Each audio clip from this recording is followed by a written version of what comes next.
ସମ୍ମାନନୀୟ ଅତିଥି ପୂଜ୍ୟ ଗୁରୁଜୀ ଗୁରୁମା ବୃନ୍ଦ ତଥା ମୋର ଛୋଟ ବଡ଼ ଭାଇ ଓ ଭଉଣୀ, ପବିତ୍ର ସାଧାରଣତନ୍ତ୍ର ଦିବସ ଉପଲକ୍ଷେ ସମସ୍ତଙ୍କୁ ମୋର ହାର୍ଦ୍ଦିକ ଶୁଭେଚ୍ଛା ଓ ଶୁଭକାମନା। ଆଜି ହେଉଛି ଭାରତର ৭୬ତମ ସାଧାରଣତନ୍ତ୍ର ଦିବସ। ଏହି ଅବସରରେ ମୋତେ କିଛି କହିବାକୁ ସୁଯୋଗ ମିଳିଥିବାରୁ ମୁଁ ନିଜକୁ ଧନ୍ୟ ମନେ କରୁଛି। 1947 ମସିହା ଅଗଷ୍ଟ ମାସ 15 ତାରିଖ ଦିନ ଭାରତ ସ୍ୱାଧୀନ ହେଲା ସତ, କିନ୍ତୁ ସେତେବେଳେ ଦେଶବାସୀ ନିଜକୁ ଏକ ଶୃଙ୍ଖଳା ଡୋରିରେ ବାନ୍ଧିବା ଲାଗି ଦେଶରେ କୌଣସି ଆଇନ କାନୁନ ପ୍ରସ୍ତୁତ ହୋଇନଥିଲା।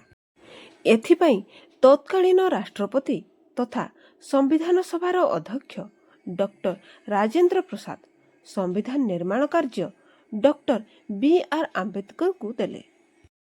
ଡକ୍ଟର ବି.ଆର୍. ଆମ୍ବେଦକରଙ୍କ ନେତୃତ୍ୱରେ ଗଠିତ କମିଟି ଦ୍ୱାରା 2 ବର୍ଷ 11 ମାସ 18 ଦିନରେ ଭାରତର ସମ୍ବିଧାନ ପ୍ରସ୍ତୁତ ହେଲା।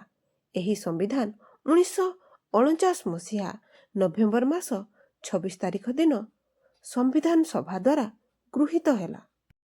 1950 ମସିହା ଜାନୁଆରୀ ମାସ 26 ତାରିଖ ଦିନ ସାରା ଦେଶରେ ଏହା କାର୍ଯ୍ୟକାରୀ ହେଲା। ପ୍ରତ୍ୟେକ ଭାରତବାସୀ ନିଜକୁ ଏକ ଶୃଙ୍ଖଳା ଡୋରିରେ ବାନ୍ଧି ହୋଇ ନିଜକୁ ନିଜ ହାତରେ ଶାସନ କଲେ। ତେଣୁ ଏହି ଜାନୁଆରୀ 26 ତାରିଖ ଦିନକୁ ଗଣତନ୍ତ୍ର ଦିବସ ରୂପେ ପାଳନ କରାଯାଏ। ଆମ ଦେଶର ଏହି ସମ୍ବିଧାନ ବିଶ୍ୱର ସବୁଠାରୁ ବଡ଼ ଲିଖିତ ସମ୍ବିଧାନ। ଏହାକୁ ପାଳନ କରିବା ଆମର ଅଧିକାର ଓ କର୍ତ୍ତବ୍ୟ। ମୁଁ ଏତିକି କହି ମୋର ବକ୍ତବ୍ୟ ଶେଷ କରୁଛି। ଜୟ ହିନ୍ଦ, ଜୟ ଭାରତ।